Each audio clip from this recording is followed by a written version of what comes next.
Kalau yang nggak ahli fikih itu ya gampang saja jawab semaunya. Tapi kalau saya sebagai orang yang nekuni fikih itu bingung. Saya sering ditanya orang juga. Gue sama mau nyalon lurah, ya lurah atau bupati atau apa. Katanya nyuap itu haram, Gus. Setelah dipraktekkan nggak bayar, nggak bagi uang, ya nggak jadi betul. Yang menang yang bayar. Terus akhirnya fikihnya tak rubah. Nyuapku yo haram, medit yo haram kata saya. Assalamualaikum warahmatullahi wabarakatuh. Saya sudah mengangkat tangan 3 kali tadi Bapak Mujid. Perkenalkan, saya Faiz, gitu. Gus Baha, saya dari Pamutan Rembang. Ibu saya keponakannya Mbah Yusuf, Mbah Muhaidah. Ya, Gus Baha, alhamdulillah bisa bertemu Gus Baha di sini. Senang bertemu Prof. Gerai Shihab. Pertanyaan saya, apabila ada pemimpin Muslim yang mohon maaf secara kinerja dia kurang baik, kemudian pemimpin non-Muslim secara kinerja sangat baik. Ini sebagai kami orang Islam memilih yang Muslim atau yang non-Muslim untuk menjadi kepala daerah misalnya. Atau bagaimana jika pemimpinnya perempuan? Meskipun saat ini sudah ada Prof. Ova di sini, juga Bu Mega, begitu. Kemudian termasuk ketika kami di UGM ada rekrutmen dosen baru, kira-kira mana yang bisa kami pilih apabila nilainya berdekatan begitu. Itu pertanyaan dari saya. Saya baru perkenalannya di belakang Bapak Mujid, saya dari Forum Silaturahmi Nahdlatul Ulama, saya juga pengajar di pengelolaan arsip rekaman informasi di BSMB Sekolah Vokasi sama dengan Gus Prapto. Mohon maaf. Assalamualaikum warahmatullahi wabarakatuh. Waalaikumsalam warahmatullahi wabarakatuh. Terima kasih banyak untuk pertanyaan-pertanyaannya. Ya, silahkan Gus Bah untuk menanggapi. Terus yang terakhir tadi yang pertanyaan pemimpin Muslim dan non-Muslim. Memang ini wilayah sensitif, tapi sebetulnya bisa dianalisis secara fikih. Ya saya ulang lagi, bisa dianalisis secara fikih, fikih Nusantara, fikih kebangsaan. Jangan dianalisis pakai fikih yang internal dalam Islam. Saya ulang lagi, jangan dianalisis menurut fikih yang di internal Islam. Kita beri contoh umum saja ya. Kita beri contoh umum saja. Dulu Pak Gores pernah mencontohkan kalau non-Muslim bisa jadi pilot beneran. Padahal dia non, sama Pak Munjid yang kiai di UGM, nggak bisa jadi pilot, kira-kira milih mana? Tapi itu kan wilayah yang sensitif, karena ini di Indonesia itu konteksnya bukan urusan pilot, urusan mewakili kebanyakan Indonesia itu Muslim. Dan demokrasi itu mencerminkan suara mayoritas. Tapi tidak mungkin juga membiarkan Muslim yang killer, yang pembunuh, yang dulu punya reputasi, yang misalnya macam-macam. Jadi hal-hal seperti itu, kata Quran itu jangan berdiskusi sesuatu yang kalau menjadi jelas malah masalah. Karena itu kan seperti pertanyaan gini, Gus saya punya kerabat di Jogja, tapi pelit sama orang lain dermawan, bagus mana? Kita kan nggak mungkin menganjurkan mutus hubungan keluarga. Tapi tidak mungkin juga suruh ikut orang pelit. Anda membingungkan orang fikih karena kalau yang nggak ahli fikih itu ya gampang saja jawab semaunya. Tapi kalau saya sebagai orang yang nekuni fikih itu bingung. Saya sering ditanya orang juga. Gus sama mau nyalon lurah, ya lurah atau bupati atau apa. Katanya nyuap itu haram, Gus. Setelah dipraktekkan nggak bayar, nggak bagi uang, ya nggak jadi betul.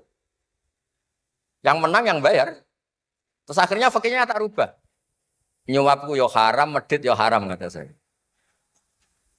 Dimodifikasi sedikit, akhirnya alhamdulillah Gus bar sodakoh.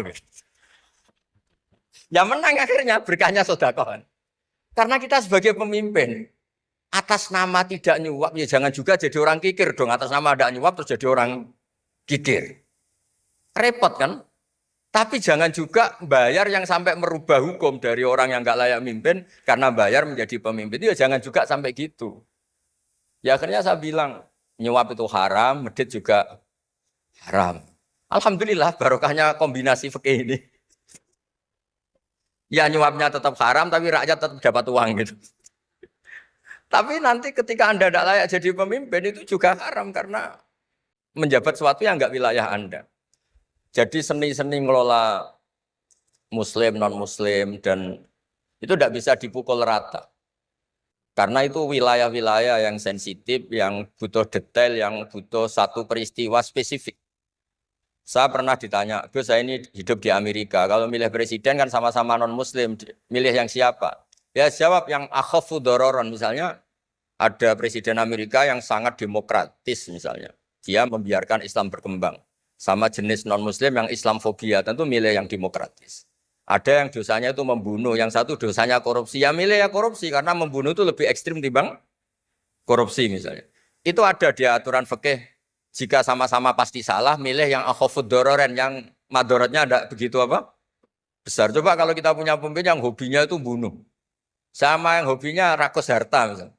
Itu di fikih jelas dijelaskan. Milih yang rakus harta kalau bandingannya itu. Karena pembunuhan itu lebih berat secara ukuran dosa. Tapi apapun itu ini bukan pembenaran pada kesalahan, bukan. Tapi memang ada aturannya.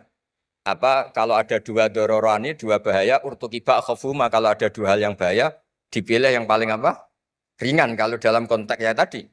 Kalau kita membiarkan pemimpin yang enggak benar, dipimpin orang enggak benar. Tapi kalau memaksakan chaos misalnya. Ya milih yang enggak chaos. Itu kan ada aturannya di fikih. Karena Nabi menghindari al-harad. Al-harad itu chaos pembunuhan massal itu enggak boleh. Dan mayu adi ila dalik juga enggak boleh. Yang bisa potensi begitu juga enggak boleh. Jadi saya mohon di antara aturannya Quran itu latas alu anasya intu bedalakum tasukum. Kamu jangan diskusi sesuatu yang kalau diperjelas malah kamu yang malu. Saya biasanya mencontohkan hal-hal yang ringan kayak suami istri. Misalnya Anda tanya sama Pak Munjid, istrinya tanya, Mas, apa betul saya ini cinta pertama Anda? Bukan alternatif terakhir. Wah itu rata-rata orang nikah itu kan korban alternatif terakhir. Itu kalau ditanya sama-sama konangan itu aslinya itu. Ceweknya juga sama. Apa betul Pak Minjit itu cinta pertama pilihan terakhir? Oh saya sering mau nikah ini orang yang saya cintai. Tapi takdirnya ini. Gitu. Itu kan orang dibilang takdir itu kan ya tersinggung. Jadi banyak hal yang kalau didiskusikan itu masalah-masalah. Latas alu an asya intu bedalakum tasukum. Kamu jangan tanya atau diskusi sesuatu yang kalau diperjelas itu malah masalah. Jadi itu etika, ya. Etika dalam diskusi juga jangan memicu lagi. Saya kira demikian nanti ditambahi oleh Abi Profesor Kures. Monggo.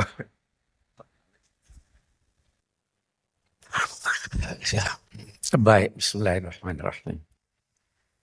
Beberapa pertanyaan saya akan gabung secara keseluruhan. Yang pertama, yang ngerasain saya terima kasih. Betul. Yang menunjukkan kesalahan saya akan sambut dengan baik. Jangan duga tulisan-tulisan saya, ceramah-ceramah saya tidak ada salahnya. Semua manusia bisa salah, bisa khilaf. Sehingga kita harus berterima kasih kalau ada orang yang mau menunjukkan kesalahan itu. Itu prinsip hidup saya. Ditegur cucu saya seringkali ditegur cucu. Oh itu enggak begitu lagi. Gitu. Kenapa? Oh ini ada perkembangan baru ilmu. Ya kan? Jadi saya tidak keberatan, silahkan.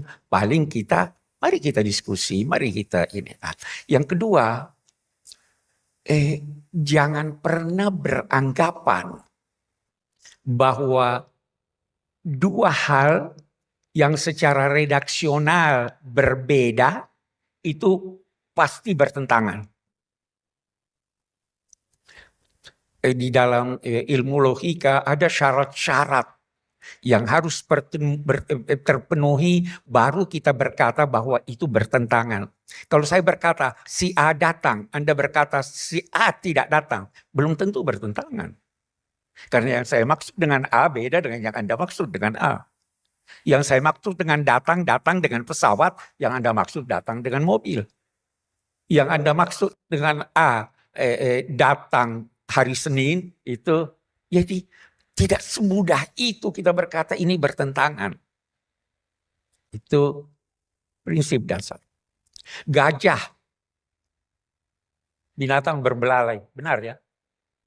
Binatang besar, benar. Binatang yang tunduk pada anak kecil, benar. Kebenaran bisa beragam. Itu satu. Yang kedua yang saya ingin katakan bahwa agama Islam, saya bicara tentang agama Islam, tidak melarang Anda berbeda pendapat. Yang tidak melarang lahirnya kelompok-kelompok dalam masyarakat Islam. Yang dilarangnya pertengkaran antar kelompok. Wala takunu kalladzina tafarraqu wakhtalafu. Janganlah menjadi seperti orang-orang yang berfirqah-firqah, berkelompok-kelompok dan berselisih. Kalau berkelompok tidak berselisih, mari kita bekerja sama. Mari kita berlomba dalam kebaikan. Jadi aneka partai yang ada silahkan. Tapi itu sebabnya kita punya titik temu. Itu satu. Lebih jauh, tadi ada pertanyaan. Tidak bertemu. Apa tadi itu pertanyaannya? Iya. Bagaimana kalau non Muslim? Ibu, buat saya jawabannya seperti ini. Saya tanyakan pada Anda. Seandainya Anda sakit, ada 2 dokter. Satu Muslim, baik sholatnya, sholat tahajud, puasa Senin Kemis, tapi baru lulus. Ada lagi dokter spesialis, non-Muslim. Keberagamaannya biasa-biasa saja. Pergi ke dokter mana Anda? Mau pergi haji, pilotnya baru lulus. Ada pilot yang sudah berpengalaman. Mau diantar dengan pesawat yang dipimpin oleh ini atau tidak. Pemimpin itu yang memberi kemaslahatan sebanyak mungkin. Siapapun dia. Saudara tahu, yang membimbing Nabi Muhammad hijrah itu non-Muslim. Ya, non-Muslim. Jadi kita tidak melihat ini agamanya apa, apalagi dalam masyarakat kita. Bahkan dalam masyarakat masa lampau, masa khulafa, itu sekian banyak non-Muslim yang diangkat sebagai pejabat. Karena dia memberikan kemaslahatan lebih banyak. Jadi jangan anggap non-Muslim itu tidak tulus. Saya sering berkata, jangan anggap hati nuraninya kapitalis itu lebih rendah daripada sosialis. Hati nurani itu dibentuk oleh pendidikan, oleh budaya. Jadi bisa saja, tidak ada masalah selama itu kemaslahatan. Oke, panjang sih kalau kita mau cerita itu. Oke, sedikit lagi. Seorang yang kuat tapi tidak beragama dengan baik. Seorang yang lemah tapi agamanya baik. Siapa yang Anda angkat jadi pemimpin? Dijawab oleh ulama, yang lemah, kelemahannya bisa merugikan umat Islam. Yang durhaka, kedurhakaannya untuk dirinya. Kekuatannya bisa menguntungkan oleh kepada umat Islam. Pilih yang kuat walaupun kurang beragama dia. Itu. Jadi lihat maslahat. Kita jangan terlalu lihat ini. Memang seorang katakanlah Kristen, Buddha, dia anggap ini lebih kuat, ini lebih baik, ini lebih wajar, silahkan dia pilih itu. Tapi Anda juga silahkan pilih apa yang Anda anggap. Itu satu. Yang ketiga ada mungkin sedikit lagi. Kita beda pendapat. Masing-masing menggunakan logika. Seringkali logika tidak bertemu.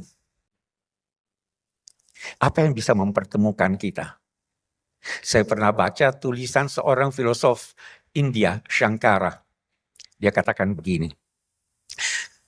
Ketika kita menggunakan logika mencari Tuhan, kita bisa beda-beda. Tetapi ketika kita mencari Tuhan dengan hati, kita semua bersatu. Hati bisa mempersatukan kita, logika belum tentu. Logika tidak bisa menciptakan iman. Logika tidak menciptakan cinta. Yang menciptakan cinta dan iman hati. Mari dengan hati kita mencintai bangsa kita. Betapapun perbedaannya tidak akan timbul perselisihan selama cinta tanah air itu ada. Ketika itu mengalah akal kita, udahlah ini lebih maslahat, ini lebih baik. Anda kira suami istri selalu ini yang jomblo-jomblo selalu sepakat? Bertengkar juga, tapi cintanya menjadikan suami tunduk pada istri. Iya kan? Cintanya, jadi cinta itu perlu, hati itu perlu. Bahkan terkadang kebenaran itu ditemukan oleh hati, bukan oleh akal. Jadi kembali lagi kita mari mencintai tanah air, mari mencintai Indonesia. Dengan cinta semua problem akan terselesaikan. Saya kira itu dari saya.